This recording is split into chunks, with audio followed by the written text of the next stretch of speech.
Hello, and thanks for watching another episode of ARFCOM News, your twice-weekly dose of the finest 2A propaganda. First up today is another lucrative opportunity to hustle control freaks for everything they got.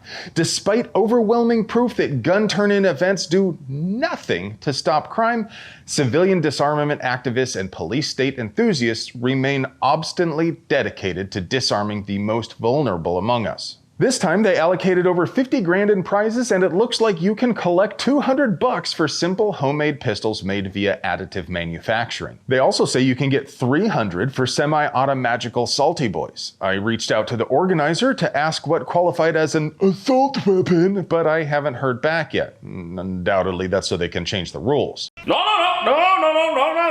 Regardless of the official rules, it's common for organizers of these events to renege on their promises once they realize their mistake. So proceed with caution, but remember, in the absolute worst case scenario, you can still build a functioning shotgun for about $20 worth of plumbing supplies. They even claim they're giving out cash instead of lame gift cards. If they really do have 50 grand in cash on hand as well as a big pile of guns, I hope they have plenty of armed security.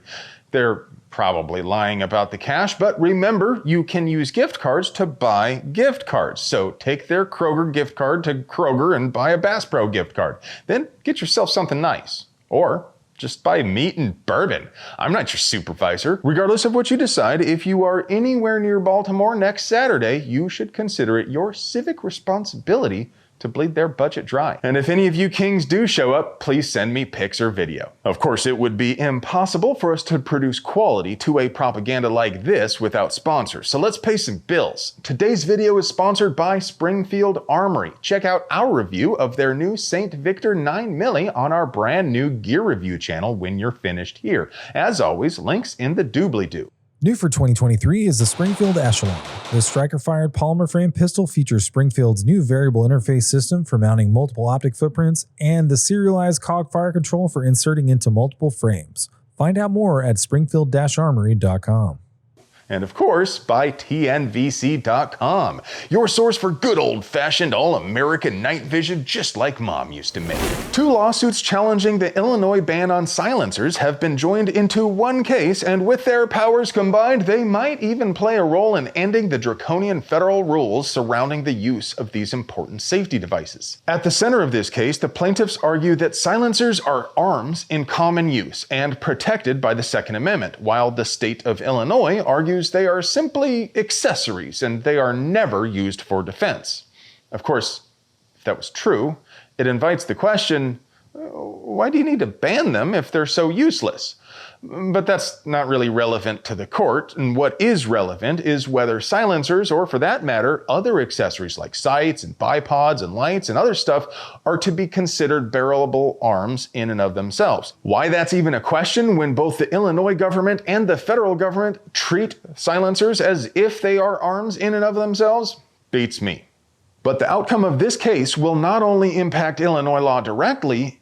If the court rules silencers are arms protected by the Second Amendment, that could bode ill for the restrictions placed on silencers by the NFA. As much as Uncle Naughty Hands loves children, he has no problem putting them right in the middle of his political fights. Now, Biden's education department is withholding funding from schools with archery or hunting programs. The excuse they're using is a section of the Bipartisan Gun Control Act from last year, which was intended to deny funding to schools for training school resource officers. And if that sounds stupid to you, that's only because you're smarter than a wet bag of rocks. I mean, we could argue for days about what government really ought to be spending its stolen money on, but we can at least agree that schools are important enough to protect, right? In any case, it took a gross and willful misreading of the statute to twist it around this way.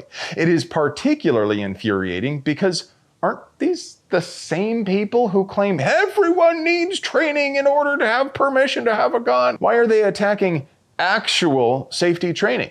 Ironically, one of the people complaining loudest about this is Texas Senator Cornyn, who we literally begged to vote against this law.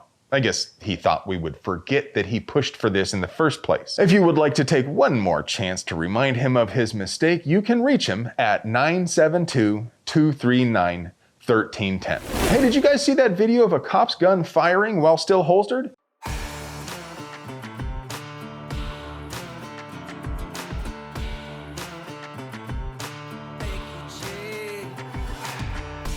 It happened in Montville, Connecticut, and at first glance, it really does look as though his gun just went off all on its own. The gun in question is a SIG P320, which is a model that's seen a lot of criticism and is the subject of a recall. I don't know if this particular pistol received the upgrade, but the department refused to allow SIG to investigate the incident. So, SIG did release a statement based on analysis of the video though. While it's hard to tell from where I'm standing, SIG seems to think the pistol was not fully holstered and that could have allowed contact with the trigger when the officer bumped into the sergeant on his right. Here is a photo of a different officer in the same department with his own pistol riding high enough in the holster to expose the trigger. Of course, that doesn't prove anything about this incident, but it does shine some light. Aziz, light! If the trigger was exposed, or if some foreign objects got down inside of the holster, the trigger could have been depressed when he made contact with the other officer. It seems to have happened as he was straightening up, which could have pressed the pistol down into the holster against whatever objects were inside, or it could have caught on the other officer's clothing or equipment. What do you guys think? Was the holster full of Skittles, or did his gun just go off all on its own? And now, for your moment of zen. AA guns. For small drones, the weight of fire is often the only available answer, as some minigun or a classic Gatling gun. Hey friends, do you like pews and other pew-related things? Would you like to help us keep delivering you pure, uncut American pew-paganda at the low, low price of free fitty? We literally couldn't pay the bills without our sponsors, so do yourself a solid and get something nice from them. You deserve it. I love you.